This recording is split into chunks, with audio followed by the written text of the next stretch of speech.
Good afternoon, everyone. Welcome to the webinar this afternoon on hydration. Very appropriate for this week's weather. I'm just going to wait for a couple more people to come and join. I think we're 1 minute before 2, so I'll just give everyone a little bit longer just to come and join. Let's just minimize that. Hopefully you can see my screen okay. So we're looking at hydration today. Just to be aware, you will get your link sent over to you afterwards, which will mean you can access your CPD certificate. We'll also send you over a resource with like care plan examples and things and the content of today's webinar too, and also the recording of it, so that you can listen to it again if you wish to. Okay, I'm going to just switch my camera off for the session, but hopefully you can still hear me okay. Okay, it's 2 o'clock now, so let's get started. So as I say, we're recording it and you'll get the link sent through for the recording, the CPD certificate and the resource booklet. So for those of you that haven't met me before, my name's Lucy. I'm the nurse at Care Beans, and I provide these webinars on a monthly basis, last Tuesday and Thursday of every month. You can register or get your colleagues to register for them on our website. And here's the website address here, middle of the page, if you can see it, www.carebeans.co.uk. So if you go onto there and look for webinars, you can see what's coming up next month. I think it's weight loss next month, and you can feel free to join if you want to. They're CPD accredited, these webinars. So I've muted everyone on entry. So if you can just stay unmuted, unless of course you've got a question, then please do feel free to unmute yourselves and ask. We will have a question and answer session at the end, so we'll go through the webinar over the next sort of half hour or so. Then we'll take a little bit of time to just go onto the Care Beans environment, and we'll have a look at care plans and where they sit and how I sort of fill those in, and what other things we've got to do with hydration on the system. And then we'll have a question and answer session as well. But if you have any questions throughout, like I say, feel free to unmute yourself, or often people just stick something in the chat. Periodically, I'll just have a look down and see. Here we go. Someone's put something in the chat. Okay, that's fine. Mihir, thank you for letting me know. So you can, if I think you're perhaps telling me who's joining today in terms of the CPD certificate. When that comes through, you can just record who's done the CPD. Sorry, who's done the webinar, and then they'll get their certificate. So you don't need to necessarily tell me here, but we'll just we'll get that link just sent to you, and then you can record who actually took part. Okay, right, let's make a start then. So we're looking at hydration, so supporting service users to maintain hydration. So this is appropriate for sort of residential homes, supported living, home care. So basically anyone that might be at risk of dehydration. We're just looking at how to keep people hydrated and how to support people to keep hydrated as well. We should be focusing on supporting service users to remain hydrated. We'll be looking at dehydration and what that is, and sort of what symptoms to look out for that would suggest or could suggest dehydration. And also we will be just going through different drinks, basically different drinks that are available and what's in them that might be not so healthy or sort of healthier options. So we'll just look at different types of drinks so that we can sort of give our service users information about the drinks that they're drinking, so that they can make sort of informed choices about what their fluid intake looks like. And then we'll be going on to the system to look at care planning. Okay. So as we know, fluid is essential for the body to function properly. We couldn't function without fluids. And quite simply, if you don't have enough fluid for the body to function properly, that can lead to dehydration. So the reason that we need to keep our fluid intake up is because fluid has got many important functions within the body. And that includes the transportation of nutrients. So transporting nutrients around the blood, the circulatory system, to where it needs to go to. It's important in the removal of waste products from the body. Fluid's important in regulating the body's temperature. It's important in lubricating joints, keeping joints nice and supple. And it also plays a part in avoiding constipation, kidney stones and urinary tract infections. So fluid is essential for the body to function properly. As we get older, we might experience a reduced sensation of thirst. So your service users, if they are sort of older people, they might experience a reduced sensation in thirst for whatever reason that might be. They may It may be more pronounced if they've got dementia, for example, or if they've suffered a stroke, or if they're on certain medications that might affect their sensation of thirst. Um, Also, people that maybe have dementia, or maybe can't sort of communicate well, they might not be able to express when they're thirsty. So therefore, at much more risk of becoming dehydrated if they can't sort of tell you that they're thirsty. So we're sort of using the term dehydration. What does that mean? Well, dehydration, it's to put it simply, means the body's losing more fluid than it's taking in. Okay, so older adults are sort of at more risk of dehydration for those reasons that we've just talked about. Obviously, if dehydration isn't treated, it can get worse. It can become a lot more serious very quickly. Also, babies and children are also at risk of dehydration as well. They might not necessarily be able to express when they're thirsty, for example.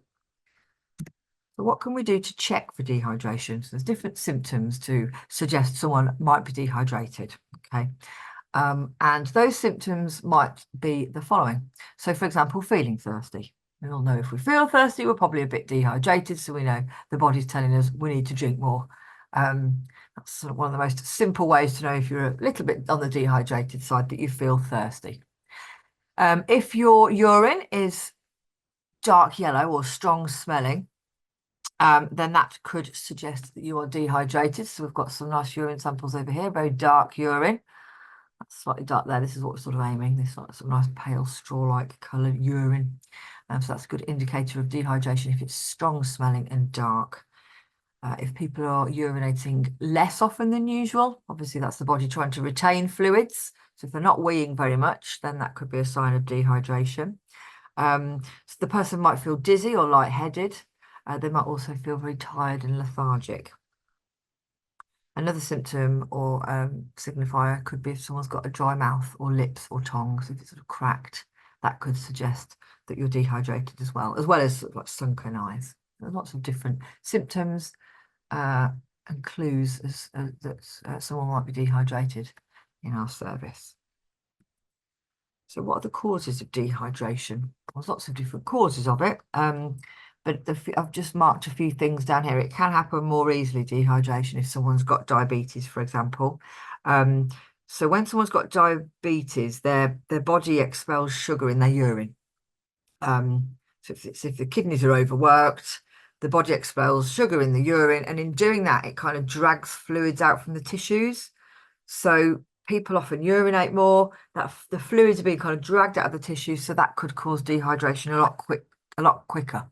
So just be mindful of that. If someone does have diabetes, they might be, from the nature of their symptoms, they might be prone to getting dehydrated quite quickly. If someone's got sickness or diarrhea, so obviously if they're losing fluids through sickness or diarrhea, then that could be quite a large amount of fluid quite fast that the body's sort of not able to replace, and that could, or not replace quick enough, that could lead to dehydration. As well as if someone's been in the sun too long, if they've got suffering heat stroke, if they've had too much alcohol, those two things might go together, sitting in the sun and drinking alcohol. So alcohol can dehydrate you as well. If people are sweating a lot, so that could be sitting in the sunshine or after lots of exercise. Obviously, that's the body's way of getting rid of heat, is sweating, but in turn, you're losing fluids that way. So if someone has got a high temperature, that could be a cause of dehydration. So as the body's temperatures rise, as the body temperature rises, as we said, the body's cooling itself down by sweating, so releasing fluids. And some people might be on medications that increase urination. So that might be diuretics, we call those. So sometimes they're known as water tablets. So they're medications like, for example, frusemide, that might be prescribed to encourage people to urinate more, or to make people urinate more, to get rid of excess fluids. That could, there needs to be a sort of fine balance there, because that could cause dehydration. I think someone might have asked a question there, I'm not sure. Let's just have a quick look. No, okay. So that's how dehydration may happen easily, more easily, with these types of sort of issues here. So what can we do to treat dehydration? Well, we can drink more fluids. So if you're able, drink more fluids, especially in this hotter weather. We need to just be mindful of the fact that we're perhaps sweating more, so we do, or losing more fluids. So we do need to drink often throughout the day. And so especially if you've got symptoms of dehydration, if you're feeling any of those things that we have just said about, you need to sort of replace those fluids, or people need to replace those fluids. Small sips are better than nothing if someone's feeling sick, for example. So if they are able to drink small sips, that would be better. So small sips often, because obviously if someone's being sick, they don't necessarily want to be drinking. But if they can just take small sips, just to start with, gradually drink more as they feel better. That would be best. You can always ask your pharmacist for advice. They can help with dehydration or signs of dehydration. They would know where to point you and they would know what to advise. And that might be things like replacement electrolytes. So if someone's been sick or they've got diarrhea and they lose a lot of fluid fast, then they can quite quickly lose a lot of sugars, salts, and minerals and things. So they need to replace those. So a pharmacist could recommend what to take there. They can often recommend oral rehydration solutions. And they're like powders that you kind of mix with water and then drink those. And that's got all the electrolytes that you need in there to sort of replace those if you've lost them through sickness and diarrhea. Uh, Urgent advice. So if someone in your service feels any of the following suddenly, then you should get medical advice. So a GP appointment or get help from NHS 111 for the person using your service. So if that person feels very tired suddenly, that could be a sign of dehydration. So if they're very drowsy, if they're confused or disorientated. So obviously someone with dementia or something like that might be confused as sort of normal. They might be quite confused. But if that confusion is worsening, or if the person isn't normally experiencing confusion and suddenly becomes confused or disorientated, you should seek medical help there.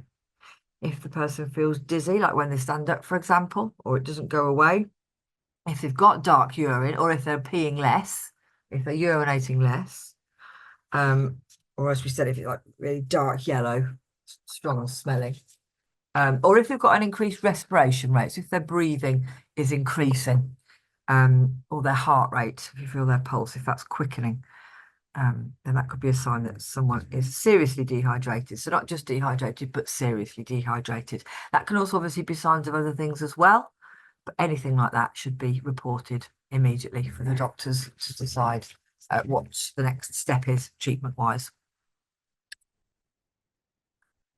So to reduce the risk of dehydration, we need to drink regular fluids. They will reduce your risk of dehydration. The best thing to drink is water, or diluted squashes are also good choices.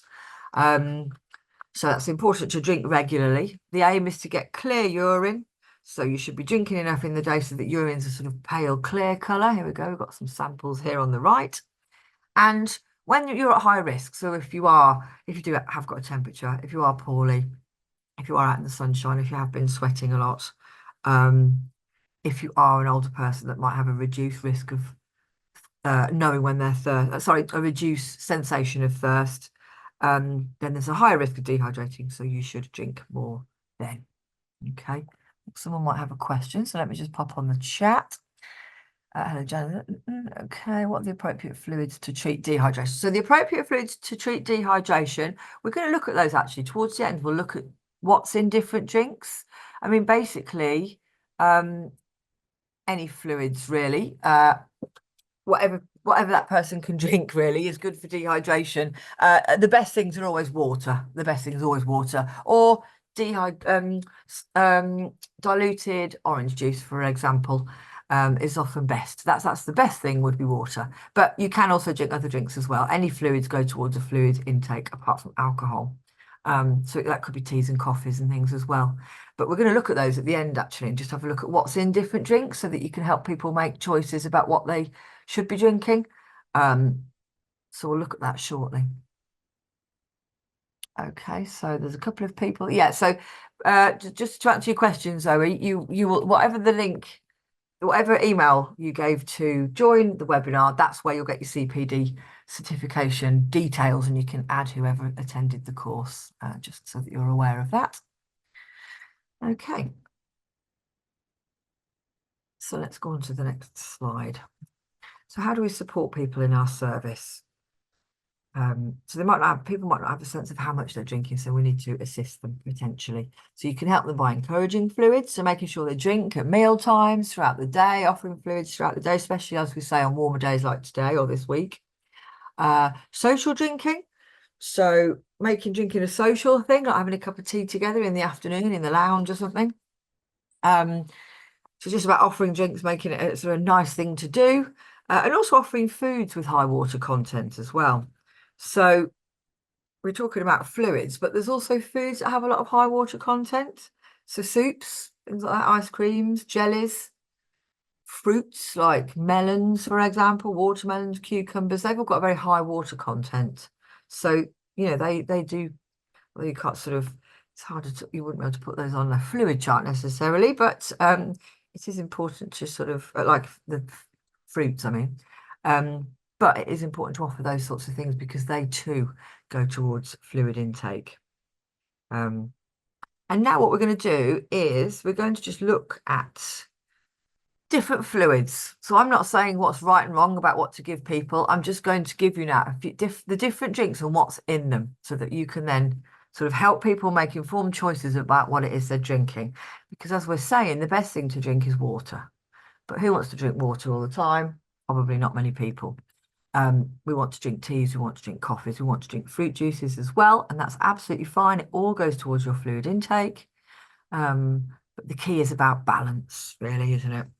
We can't stop someone who just drinks tea and coffee all day to stop drinking tea and coffee all day. All we can do is give them the best advice as to what looks like a healthy, balanced fluid intake, and just let them know what's in these different drinks that they're drinking. So it's important to drink healthy drinks as part of a sort of balanced diet. Because like we were saying, soft drinks or powdered drinks, things like hot chocolate as well, they're really high in sugar. Drinks that are high in sugar are often high in calories. Drinks that are high in calories are likely to make you gain weight. So it's just looking at all these sort of other things with these drinks as well. Lots of energy drinks are high in sugar and caffeine. We're going to look at that shortly. So it's always best to sort of check on the labels just to see what people are drinking. So there is a thing called the Eat Well Guide, a guide called the Eat Well Guide. You can actually Google that and you'd find it online. And they recommend that you should drink 6 to 8 cups or glasses of fluid a day. So when we're looking at 6 to 8 glasses, we might think, well, how big's a glass? What does that mean? So I'd say about 200 to 250 mils is probably the average sort of cup or glass there. Now that could be, as we say, water, it could be milk, drinks, it could be sugar-free drinks, tea and coffee all counts as well. So let's have a look at the different types of drinks. So water is the best. Water's healthy, water's cheap. It quenches your thirst at any time. It's got no calories. It doesn't have any sugars. It doesn't damage your teeth. So water is always best where possible. But also plain teas, fruit teas, coffees as well, preferably without sugar if possible. It could also be healthy drinks as well. Sparkling water, so people might not like the taste all the time of still water. So maybe sparkling water could be an alternative if someone doesn't like still water. You could also add a slice of lemon or something. You can see in this image here, they've added strawberries to it. So any sort of flavours that make it more appealing. Slice of lemon, slice of lime. People might prefer their water heated slightly as well. Actually, some people like a glass of warm water with a sort of infused fruit tea bag or something, or a slice of lemon or whatever it might be. Okay. Or you could also add, squash or fruit juice for a bit of flavour as well. Milk is another type of fluid that you could offer people or people could drink. So milk's a good source of calcium. Calcium's a mineral that helps maintain healthy bones and build healthy bones. It also contains protein, vitamins, and minerals. It doesn't cause tooth decay, so milk's a good option to keep people hydrated. Semi-skimmed or lower sort of fat, 1% fat or skimmed is a healthier choice. And if people do like milky drinks, then it's perhaps a good idea to kind of limit your intake of flavoured milks and shakes and things like that, because they often contain a lot of sugar, and of course sugar's bad for your teeth. So juices and smoothies, And how are they part of your five a day? So juices and smoothies are often very popular options for people to drink. So fruit and vegetable juices, so they do contain a variety of vitamins and minerals. A glass, for example, 150 ml glass of unsweetened fruit juice or a vegetable juice or a smoothie, that can count as a portion of your five a day, for example, but shouldn't be relied on to be all of your five a day. That does go towards it. But of course, juices should be limited because they do contain sugar as well. Um, so yes, and have other types of fruit and veg. So when I say it's one portion, one of your five a day, a fruit drink, don't just then have five fruit drinks as your five a day, but it just goes towards it. Um, so just bearing in mind really that sugars in fruit and vegetables, sugars get released when they're juiced or blended. It releases sugars, and that sort of makes it what's called a free sugar. And those free sugars can damage your teeth. So if you're drinking them quite often, it could be not very healthy. So it's just again, it's just being mindful of this and um, not drinking too many of these things. As well, it's best if you have these sort of juice drinks with your meal, because that helps it's less likely the sugar's going to harm your teeth that way. Fizzy drinks, these are often popular. Fizzy drinks, flavoured waters, squashes, and that type of thing. Um, so fizzy drinks, flavoured waters, juice drinks, or drinks claiming to be juice drinks, they all can all often have high sugar contents, not very many nutrients. So that's, you can drink them, it would go to your fluid intake, but maybe keep those to a minimum. Same with flavoured waters, they can often contain a surprisingly large amount of sugar. They sound like they'd be quite healthy, don't they? But it's always best to sort of check before you buy what the sugar content is. Juice drinks, they may not have all they claim to have in them, so they might not have enough fruit and veg to count as one of your five a day. So it's always best to just check on the labels before you buy them. And as we've said with those just previously, these drinks have got a high sugar content, therefore high in calories, therefore can contribute to becoming overweight. So it does go towards a fluid intake. You could put these on a fluid chart if they had them, but it's about balance. And then we'll just look at a couple more types of drinks, so caffeinated drinks. So there's lots of drinks with caffeine in them, coffees, teas, of course. But caffeine is a stimulant. Can make us feel more alert. So that's often why we have something with caffeine in. It affects some people more than others. Some people, yeah, might sort of become, more alert, really reliant on these drinks. And it's things like coffees, teas, colas, and energy drinks that have got caffeine in them. Which, caffeine is it's not a bad thing, but again, in small amounts. And then teas and coffees. So people often wonder whether teas and coffees can go towards a healthy fluid intake. Well, yes, they can. It's fine to drink tea and coffee as part of a balanced diet. But also bear in mind as well that caffeine can make people produce more urine. It's a diuretic really, so it can help you. It can make you produce more urine, and it's therefore increase the risk of dehydration. Um, so that's just to be mindful of that. It can also then cause urine incontinence because it can make people sort of more prone to needing a wee. So it's just, again, you can drink teas and coffees, but part of this balanced diet. There's lots of coffees nowadays that have like got syrups in them, lots of sugar, very high sugar content. So again, minimal really, because you could be damaging your teeth and adding calories that you don't need into your diet. Artificial sweeteners are a sort of recommended thing to try in hot drinks to avoid sugars, but if you can try without any type of sugar, that would be best. I know it's difficult, but it is always best if you can have it without sugar. And then finally, we're going to look at energy drinks and caffeine. So these are very popular. We just saw those in our last couple of slides. Those energy drinks there on the right, your primes and whatnot. And they've got very high caffeine levels. So again, you can drink energy drinks and caffeine, that are things containing caffeine, but just being mindful that they've got high levels in them. They might contain other stimulants as well. And generally, drinks have got, the sort of standard drink size has got about 80 to 250 milligrams of caffeine in them. So really, you can drink them, but it's this balanced diet, isn't it, really, that we just keep sort of going back to. And then sports drinks, people often drink sports drinks, Lucozade and things, after they've done high level endurance sport. But really, they're no different from other sugary drinks. They've got a lot of sugar in them, they're high in calories, they contribute to tooth decay. So water will always be the healthier choice, to replace fluids that have been lost through exercise, for example. Okay, so that's the slides there. We're going to have a look at planning care now. So to support people to maintain a healthy fluid intake, frequent fluids, as we've said, offering choice. This is the type of things we can put in the care plan. What sort of drinks they like, whether they just prefer to take small sips and often. So if they're feeling poorly, perhaps small sips.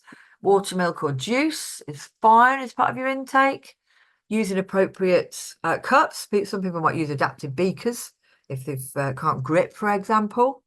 And that would be, a good thing to do, to put in place to promote independence of that person so that they're more likely to be able to help themselves to a drink.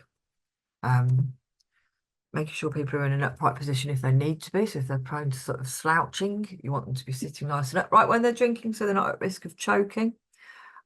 If you did feel that someone was sort of choking but coughing a lot after they've been drinking or eating, then it would be good to consider referral to a speech and language therapist or SALT team, as we know them.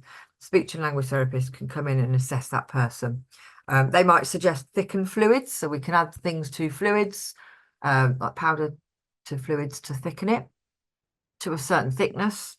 But it's important to get that recommendation from the speech and language therapist, and that we don't thicken those fluids ourselves. They do need a specialist assessment on that for fluids to be thickened.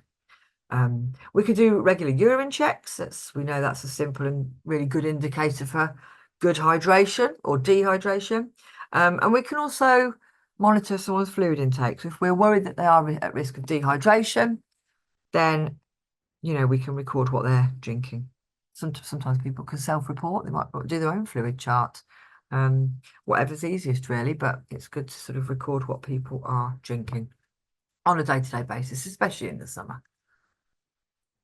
Okay. Sure. Is that? Okay, let's just check in the chat. Right, there's no chat there. Okay. We're going to go onto the site now. I'm just going to show you what we've got on the system for care plans. I did actually just want to say something to you as well. Actually, it's not on the slide, but I thought it was worth mentioning that a couple of people were asking about last week, or on Tuesday rather, about service users of theirs not wanting to drink any more than 500 mils, say, a day. They just didn't want to do it. They wouldn't drink it, even after encouragement. And there's not a lot you can do, is there, really, if you can't force people to drink, especially if someone's got capacity to decide that they don't want to drink. I mean, if you explain to them, then if, well, you might become dehydrated and quite poorly. If someone understands that and then still decides to only drink 500 mils a day, or just coffee, that is their decision to make, even if we will deem that an unwise decision. Perhaps it's their decision to make. So, but it's important to record that in the care plan. Perhaps that they have, they sort of tend to drink less than they perhaps should, the recommended amount per day, but you can just write that you will encourage them where possible to, drink more. But anyway, this lady said on Tuesday about these sweets, and they're often very good for people like with dementia, for example, or someone that doesn't really enjoy drinking, doesn't really drink a lot. And they're these sweets called jelly drops. It's on the website. It's called jellydrops.com. So I'll just give you that now, jellydrops.com. And these sweets are 95% water. They've got added electrolytes, apparently, and vitamins, and they help increase fluid intake. So I did have a little look at those after the last webinar on Tuesday. They do look really good, actually. They're recommended by the Alzheimer's Society. They've supported them to develop these tools, these sweets rather. And they've not got a liquid centre. I think they're sort of a hard sweet that you suck on. and it dissolves in your mouth, and then, but they are 95% water. So that might be a good way of encouraging people who don't normally drink a lot or don't like to drink a lot. That might be something to consider. And that's jellydrops.com, where you can get that information from, jellydrops.com. And also, we were discussing about what types of fluids. So we've had a look at all different types of fluid that you could have, lots of different variety of drinks, but it's important to sort of maintain a balanced approach when it comes to what drinks you are drinking. But alcohol isn't considered, it's not shouldn't really be included as your daily fluid intake. That's according to the British Nutrition Foundation. It shouldn't go to count towards your fluid intake. So that's obviously very dehydrating. But ice lollies as well, they're often a good thing for people to have. They are actually classed as fluids, even though it's a solid piece of food. They are actually classed as fluids. Basically, a fluid is anything that's liquid at room temperature. So eventually that lolly, if you left it in the room, that would melt. So therefore that is classed as a liquid. Same as like soups and things like that. So fluids are anything that's liquid at room temperature. So I guess you'd have to, if you've got a pack of lollies for your service usage, you'd have to perhaps melt one to see what the mils are. I don't know whether they have the mils on the side of lollipops, of ice lollies. I'm not sure, but it's just to be mindful that that is an alternative as well. Let's have a quick look. Simone, we've tried them and they're incredibly expensive for someone who lives in their own home. Simone, that was also said on Tuesday. I couldn't see the price of them actually when I had a quick look on the website. But yes, someone else did say that they are very expensive. So that obviously is an immediate boundary to that sort of thing, isn't it? It's an immediate barrier for those that haven't got a lot of money. So that is, yeah, that's a bit of a shame, that really, isn't it? But yeah, they are a good idea, but yes, I mean, like these, yes, it's not good, is it, if they cost a lot of money. Okay, let's just pop onto the site now. We'll finish off next sort of 20 minutes or so, going onto the site and having a look at some care plans. Okay, so we are onto the site now. There we go. And we're on Care Beans Lodge. So I'm just going to show you the couple of things that we've got in place in terms of fluid, in terms of hydration, in terms of reducing the risk of dehydration. So first of all, I'm going to go into Sally Webb. I'm going to go onto her main care plan page, and I've put in place for her an eating and drinking care plan. So this is looking at both eating and drinking. So for those of you that use the system or have been to these webinars before, you'll sort of understand now the format of our care plans. But for any new people, this is what our care plans look like. So I've chosen eating and drinking, this is the key area, this sort of care plan here.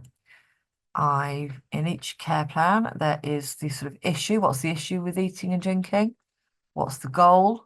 And how we're going to support them to reach that goal. We have got preset text that we can pull through as a sort of starter for 10. So in this section, I mean, I've put that she's got dementia and she forgets to eat and drink. So we don't want her to risk getting dehydrated. The goal would be for her to maintain a good level of hydration. And then we've put lots of support here. So I've put support for both eating and drinking. I've just highlighted in red some things that I want to do as part of the support for her. So I want to record her fluid intake on her fluid chart to make sure she's getting the amounts that she needs. She forgets to eat and drink, so we need to prompt and encourage her. She needs to have a healthy mouth so that she can drink comfortably.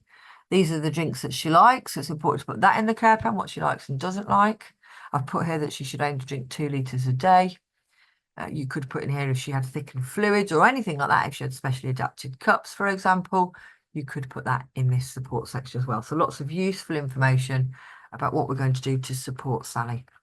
I've also popped in a dehydration risk assessment as well, actually. So we've just looked at, I've just identified the fact that she's at risk of dehydration. If we didn't put anything in place for her, then it would be a severe risk because she forgets to eat and drink. But we want to aim to get this medium risk. We can't reduce risk, we never can, but the risk of dehydration would still be very significant, but we want that to be a rare occurrence. Let's take it down to medium. So this is what we're kind of basing it on a month-to-month basis. we've put a robust plan in place here about how we're going to avoid dehydration. And every month I'm going to review this to make sure it's working and to make sure we're on target. Okay, so that's what we can put in place. It's then reviewed monthly, so it's an ongoing plan. And actions wise to do with hydration, I've put a fluid chart in place there. Okay, so if we just go onto the fluid chart now. Now, before we go on to the fluid chart, everyone can have a fluid chart on the system, but we can also go that one step further. And if we go into the conditions and alerts, I could also, if I scroll to the bottom here, I can also put that I want to have a fluid target as well. So if it said no, and I just gave a fluid chart, it would just be a fluid chart. But if I said yes to this, and that I want a target to be 2,000 mils per day, so 2 litres, that means that now when I put a fluid chart in, it's going to have a little target on it as well. So if I show you what that means, let's go on to the dashboard now. Go into Sally. Okay, so here's a flow chart. So just bear in mind, this is the demo. She hasn't had anything to drink today. It's on 0%. Okay. Tells her when she last had a drink. Please bear in mind, this is the demo. So that's terrible that she's not had one since the 20th. Let's see what day is it today. I've had one for a while anyway. But it's the demo. So let's just tap into that. We can also put an alert on this as well, you know. So if you put it, it could be that every hour you get that to flash, like this repositioning one down here. So people are reminded to kind of fill it in or offer her a drink. If I click in and just show you what that looks like, here we go. So I've got what she likes to drink, that she forgets. She's on 2 litres a day. These are the drinks that she prefers. She doesn't like sugary or energy drinks. She likes hot chocolate before bed, etc., etc. So these are the sorts of things that she likes. So I would write down what she's had. We can do an output as well. If she was on a 24-hour fluid balance, we could record both input and output, and it would give us a balance at the end of the day. But if we're just recording input, we can also just record input. That's fine. So let's say she had a cup of tea with it. We can also see what she last had as well down here. So done, and there you go. So she's had 12.5% of her target. Okay, so that's going to increase throughout the day. So it's a quick visual reminder of what she's been drinking or not drinking. So I could put that in a variety. I could put that on 10 of my service users if I wanted to. And then actually, when you do your settings, if you go to the alerts section here and say that you do want a fluid alert, you could put a parameter in. So I've put, for example, if the service users are on a target, if they've not reached 50% by 3 o'clock this afternoon, then I want to be told about that on my operations dashboard. So we've got 20 minutes to go till 3 o'clock. So I'm not going to see that any alerts yet. As soon as it hits 3 o'clock, anyone that's not reached 50% yet, I'm going to see it up here. Okay. So it's going to give me an indicator of who's not keeping up with their fluids. So I can put messages out to people.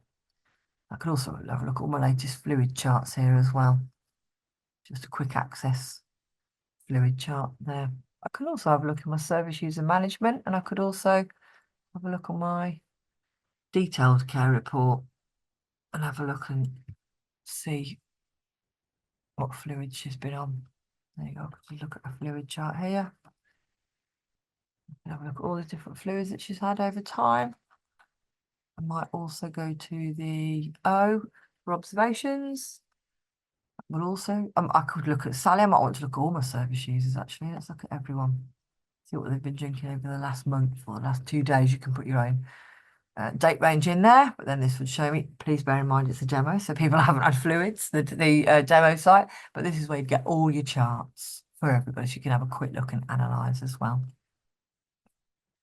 Okay, so Karen is saying this, it looks like an Australian website, has a list of foods and fluid amounts, has things like yogurts, jelly, ice cream, custards, plus more. Oh, that's good to know. So that sounds like they've got a list of fluid amounts. So I guess that means, yeah, that's probably quite a good indicator, actually. I suppose that's the mils. Is it in mils? Is that what it means there, Karen? I think that probably does, actually. So that might be a useful, that looks like a government website as well. So reputable websites, that's health.qld.gov.au. Sounds like it's probably sort of Queensland, maybe in Australia. Okay, thanks for that, Karen. Okay, so that's what we've got in line with sort of fluid alerts and things like that. I also want to show you about a urinalysis chart that we've got. So I know that people, services don't always do dipsticks, but for those that do, like urine dipsticks, I mean, if you go into the person's care plan, into the observation chart, we do actually have a urinalysis section here. So it might be that you just want to do an observation of urine. It was very dark, it was very strong smelling. There we go. And wanted to encourage them to drink more, you could write the action taken then and then come back in and put your results. But if you did do a urinalysis as well, you can also record dipstick results. Okay, so you've got all your dipstick potential results there.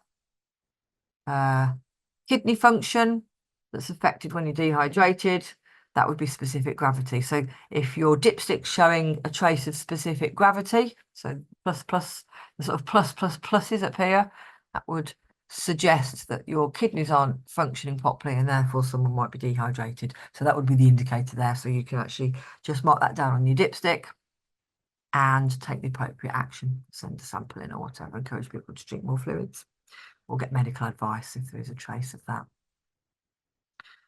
Okay, so I think that's probably everything today in terms of fluids. So I've shown you the fluid charts that you can put in place with a target. We've shown you how you can do that operations dashboard level of alerting, so you can get an alert onto there. But if there's any questions or anything you want me to go over, then do ask now. It's jellydrops.com is the sweets with 95% water. As someone said, they are quite expensive, so you would need to sort of work out whether that's something that you could feasibly do or not. But yeah, that's just there if you want that resource. So I'll stay on for a bit. Next month we're doing weight loss, I think it is. If you want to go onto the website, you can register for that. You'll get your CPD certificate, which you will get after this as well. You'll get your CPD certificate and your resource pack, which has got a care plan example on it. It's not exactly the one that I just looked at then, but it's very similar. And then the recording as well. Okay.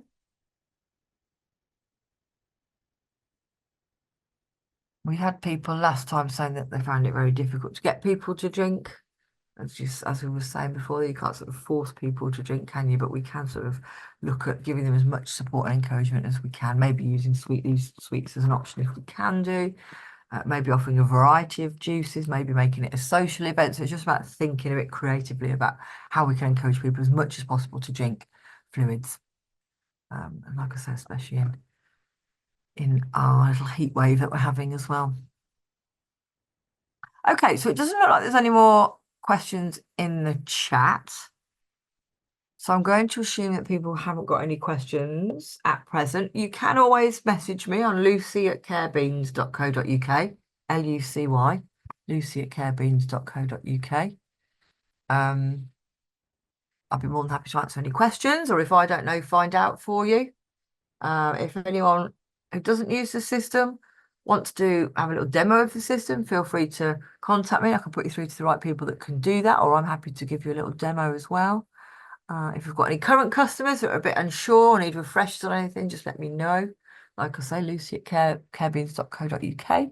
Feel free to drop me a line. I shall help where I can. Okay, so there's no more questions, so I'm going to stop sharing. I'm going to pop my camera back on so that I can say goodbye. And I'll see you all very soon.